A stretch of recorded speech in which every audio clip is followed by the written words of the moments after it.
back. This is Carla. I'm here to discuss bank insights for your small business. And just to let you know, even though I created this series as an individual, just wanting to support local small businesses, I do have previous bank experience as a professional. I was a branch manager for 10 years prior to my work at the SBDC, and then more recently as a small business lending officer. So I'll be talking to you today about establishing business bank accounts, why that's important.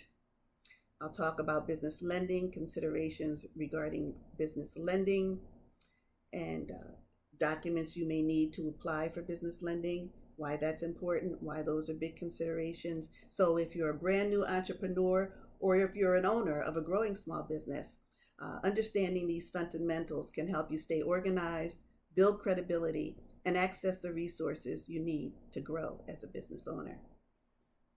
So first, we'll talk about why opening business deposit accounts are professional.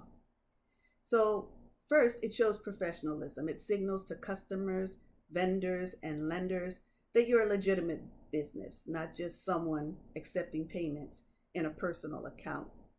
Also, business bank accounts will help to keep your money cleanly separated so that you can avoid commingling of your funds. Mixing personal and business funds can cause headache at tax times and may disqualify you from tax deductions if certain transactions can't be clearly identified. So your accounting professionals will certainly thank you for keeping those funds separate. It simplifies your bookkeeping. You'll have a clear paper trail of business income and expenses, and this can be essential for managing cash flow for your business and also for preparing financial reports. Business bank accounts offer you a level of fraud protection that you may not have, and usually the fraud protection offered by the banks will relate to ACH activity as opposed to wire transfer activity, which would not be covered with fraud protection. So, you may want to inquire about fraud protection and ACH services for your business bank accounts. Your business bank accounts can be set up with monitoring tools, and these tools can help you to be alerted when there's a suspicious activity. Business bank accounts can help you have access to essential tools needed to run your business, like merchant services, payroll services, accounting software integrations to help with your bookkeeping and tax preparation needs. And it also can give you access to business online banking. And to have all those services, you need a business bank account. Now, you may want to get advisement from your legal professionals and your accounting professional when it comes to establishing the entity under which you want to establish bank accounts. Establishing your business entity is a legal event, but it also informs how you'll pay taxes for your business. So it's advisable when you set up your entity for your business and certainly try to establish that entity for business banking, you may want to consult with both of those professionals. Now, when you think about opening business bank accounts, I know that normally you'll think about opening a business checking account for your main operating checking account for the business. You'll have your regular business expenses and debt payments, regularly operate your business through that checking account. And then a business savings account, because ideally as your business becomes more profitable, you can establish a place to park your business savings. But I would also offer that you might want to open a checking account and label it tax or indicate that it's for your tax funds. You're going to pay taxes. It'll simplify your record keeping if you have a place to just park your funds that you're going to use to pay the taxes. It'll simplify organizing those finances around that. And then also I'd advise that you'd offer an additional business checking account for your payroll and merchant services payments. Oftentimes these services will sweep the payments for those services from your business checking account. You may not want them coming and sweeping from your main operating account for your business. So if you set aside an account for those funds so that those merchants can sweep out of that specific account identified for payroll and merchant services, once again, just offers another means to simplify and organize your business funds. So what do you need to open a business bank account now, or open business bank accounts? Now, I'm going to preface this information by saying whoever you choose to bank with in the community, you have many banks to choose from. It's certainly your privilege to choose whoever you want to bank with, whoever best meets your business banking needs. But whoever you choose to bank with, call ahead to that branch or hopefully make an appointment and find out exactly what they need from you. And the only reason I'm saying this, I'm going to go over the general documents you need, but financial institutions vary. You may want to save yourself some time by getting a clear list of information that you'll need to open your business bank accounts. In general, though, you'll need to provide the legal documents depending on your business entity type. And I discussed about the importance of getting advisement on establishing the entity type. So if you're doing business under a name other than your own, you'll need a DBA or a certificate of assumed name certificate. For an LLC, you'll need to bring a copy of your articles of organization and your filing receipt. A corporation, certificate of incorporation and your filing receipt. Whatever your entity is, your business entity is, you'll need business formation documents to provide when you open your business account. And if you happen to be at the appointment and maybe you miss some of the documents, you can reach out to your attorney or someone in your own office that has access to those accounts. They can email them to you on your phone. You can provide them right there. Again, saving you a trip from going, leaving, and coming back with more documentation. In addition to your business formation documents, you'll also need your EIN or your tax ID, tantamount to a social security number, your 9-digit number for your business. And generally, you'll get a letter from the IRS indicating that number. So you'll need to provide that number, and also you'll probably be asked to provide that letter so that the bank has it on file. If you're in an industry that requires a business license, you may be asked to provide a copy of that business license to open your business accounts. The bank will want to verify proof of your business address. Usually that can be proven by providing a bill or a service bill or some type of mail that you received at the business address. But you should also have the option of using your own home address as a mailing address for your business. Now, ideally, all signers should be present when you go to establish your business bank accounts, and all of those signers will need to provide ID, usually government issued ID, like a driver's license, a New York State issued non-driver's license, a passport, a pistol permit. Those are commonly used primary forms of identification for signers on a business bank account. Again, you'll verify that when you call the bank, but you'll also need to provide, the signers will also need to provide their own individual social security numbers and contact information. Then you should also be prepared to sign any bank paperwork that's required. Of course, for your signature cards, if you sign up for online business banking at the time, you'll have paperwork around that. Your banker, your representative that you meet with will let you know any other documents that may need to be signed by you in order to establish your business accounts. So now that we've talked about business bank accounts and the documentation that's generally required, we're going to move on to lending, business lending. Now, what's important to understand about business lending is that the bank is going to be looking for you to articulate, to describe your lending need and why you believe the lending will be helpful for your business. So, I just want to go over that because a lot of times, and I'll just give you an example. I've met with several customers sometimes who come in and, Carla, I want a business loan. Okay, what do you want to use it for? And the lending need changes like 3 or 4 times during the conversation. So obviously I have to stop, cannot move forward. You need to be very clear with the need for the lending and how it's going to help your business grow. So just some examples, I'll give you ideas of the types of lending available for businesses and the proper use of that business lending. So, for example, you want to buy equipment for your business to make your business run faster, more efficiently, to help you provide more product or faster services, to provide those services and products to more customers and help your business to be more profitable. Perfect use for a business term loan, equipment purchase.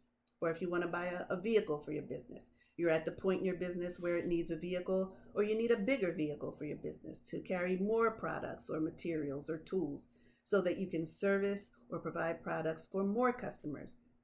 Perfect use of a business term loan to purchase a vehicle for your business. Even if you want to purchase a business, if you're, let's say, you're a dentist, you work in a business, in a dental practice owned by another dentist. You work with other dentists, and the owner of the practice says they want to sell the business. Well, maybe you want to purchase that business and those business assets, not necessarily property, but you want to purchase the business. So you can be more profitable as a business owner and possibly as a dentist. Perfect use for a business term loan.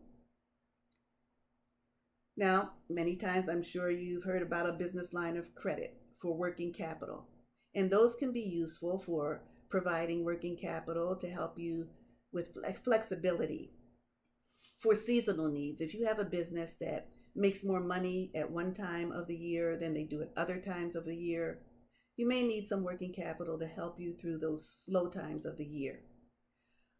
You may need working capital to help with purchases of inventory at certain times during the year. Or you may need to manage cash around if you're a contractor. You need cash to help prepare to complete a project.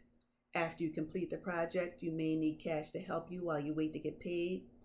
If you're a business owner who gives your customers a certain time frame within which to pay, you may need a help with working capital with a business line of credit while you wait to get paid. Those are all good uses for a business line of credit. For short-term needs, suppose you want to do a marketing campaign. You'll hopefully gain more business from that type of marketing, become more profitable, pay that money back to the business line of credit. The business line of credit funds will become available to you. They revolve just like a credit card. So they'll become available to you as you pay them back. They're more advantageous for you to use as working capital to run your business because the interest rates on a business line of credit are usually less than half what they are for a business credit card. So it's a more cost-effective way to manage working capital for your business. And generally, business line of credit use, the funds that you access, you're expected to pay them back in the short term, usually within a year. Gives you an idea about that product. And then certainly, maybe you're a business owner, you have leased space, you're outgrowing that space. You want to purchase a building for your business. Perfect use for a commercial mortgage. If you are wanting to purchase property as a property investor, you want to purchase property to generate rental income. Perfect use for a commercial mortgage. So hopefully that just gives you an idea of the types of lending that you'll need to consider when you consider business lending. And you want to consider all of them carefully because once your name goes on the bottom line, that dotted line, once you sign as a personal guarantor, it needs to be taken seriously. You're putting your personal assets and your credit on the line for lending for the business. So just consider it carefully and work with your bookkeeper to help you identify the best time to get lending. If you do that, then your bookkeeper will let you know now's a good time to make that big purchase for your business that you've been wanting to make. Now's a good time to get that lending. You'll be in a much better position. You'll be far ahead of the curve as far as business owners applying for lending. So I'll give you some documents that in general business owners will look for when they want to consider lending. They'll want to evaluate the financial health of your business and the business's ability to pay back the loan. So a loan application and personal financial statement. They'll want you to complete and sign those documents. If you have any questions about how to complete those documents, please feel free to reach out because it's very important that that documentation be accurate and complete for your lending request. You should be prepared to submit at least 2 to 3 years of tax returns for your business. Sometimes you can get a little smaller amount of lending with less, but generally, if you're applying for business lending, 2 to 3 years of tax returns. If the lender tells you after evaluating your information that they are going to need to put a SBA guarantee on your lending, the SBA always requires 3 years of business and personal tax returns. So just be prepared to offer 2 to 3 years of tax returns. Bank will also want to see your current year-to-date or interim financial statements in the form of an income statement and a balance sheet. Again, will show the financial health of your business and the ability to repay the debt. Bank will ask for a business debt schedule to identify any existing debts and the details thereof that the business may have incurred up to this point.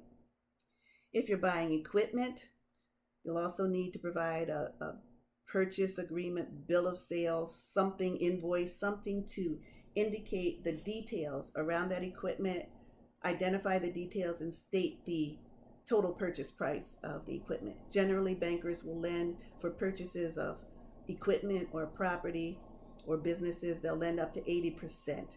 If you can provide more than 20% of a down payment, great, but generally they'll require at least that 20% in most cases. So just keep that in mind.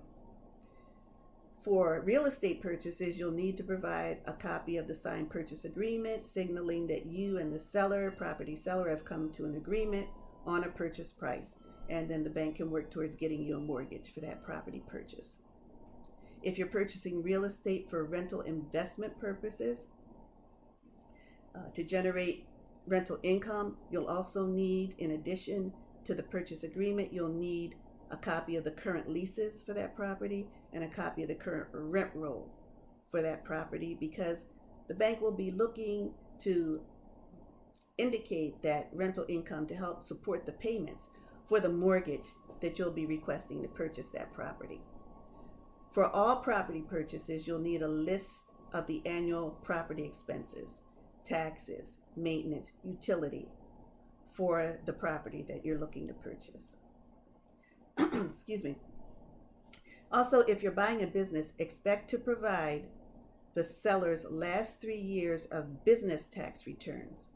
And this is to demonstrate, it's for your benefit and for the bank's benefit, is to demonstrate that the business is profitable. And that's something you want to know. Before the bank finances a business and before you gain access to ownership for that business, you want to make sure about the profitability. And you'll also be asked to provide any information about the valuation for that business to make sure you're paying a fair price. You want to make sure that you're paying a fair price, and certainly the bank wants to make sure before they provide financing for that purchase. Now, ideally, if you're purchasing property or if your purchase is over $100,000, you'll be directed to a business bank or a relationship manager for business banking, and they will assess the documentation that you provide to ensure, again, that the business can support the debt and that your business is profitable. Initially, and I say initially because if they evaluate that information first and let you know if anything needs to be fixed or addressed before they send it to the credit department, you'll have an opportunity to fix it before it goes to the credit department, and then your credit gets a hit because of a hard pull. So if you can fix as much as possible, make sure you have a strong application package beforehand, it'll prevent your credit from being hit more than once. So when lenders are making a decision about a loan decision for business lending, they use the 5 C's of credit. And I know you've probably heard of the 5 C's of credit. And those 5 C's are a framework that lenders use to decide whether your business is a good risk for lending. So I'm going to just go over those 5 C's with you, because understanding these factors can help you to prepare a stronger loan application. Make sure that your request is strong enough and provides all the information that the bank needs to make a decision about your lending request. So the first C is character, which indicates your reliability and integrity with repaying debts and handling your bank accounts. Basically, how responsible you are. And it matters because lenders will check your credit history, your credit score, your track record. And a high personal credit score with a record of on-time payments will show the bank that you're likely to repay a business loan. Second C would be capacity, and that would be the ability for your business to generate enough income to make the loan payments. And it matters because the lenders will review your financial statements and your debt to income ratio to determine that your cash flow is strong enough to reassure them that you can handle the debt. Third C would be capital. So capital would indicate how much of your own money you've been willing to invest in the business. So AKA skin in the game, cash injection by the owner's equity injection. It matters because it shows your commitment and belief in your business. The more you've invested, the stronger your application may result in a better result for you, a better decision, better terms around your lending.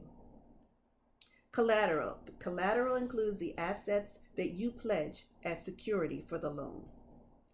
And why does this matter? Because if there's a problem with the loan in the future, if there's a default or something for any reason, the lender can recover their money. Collateral can include real estate, vehicles, equipment, inventory, or cash receivable funds.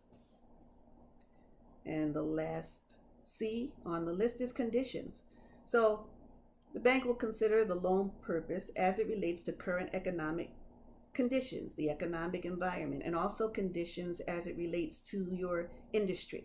And it matters because lenders want to know that the market, industry, or current economic conditions that you're operating in, that you have a plan to account for any challenges or any growth opportunities that those conditions may present. So the bottom line is that if you address all 5 of these C's before applying by working with your bookkeeper, you can improve your chances of getting approved and also with possibly getting better terms for your lending. So let me leave you with this. Set up your business bank accounts and set up your business rather for success right from the beginning by engaging with your accountant and your accounting professional to set up your entity. So set up your business for success right from the beginning. In that regard, that's number 1. And then number 2 is open dedicated business bank accounts. And we've discussed all the reasons why. And then my number 3 tip is to keep your records and financials organized for your business, and talked about how your professionals are involved in that manner. So if you do those 3 things and consider the information I've shared today, when the time comes to grow, you'll be ready and you'll have the financials to back it up. I've included resources related to the information I've shared today in the description box for this video. And I hope that all of this information helps you to feel more informed and equipped as you consider banking and lending for your business. In the next video, you'll be hearing from an accounting professional for your business. Thanks for watching and take care.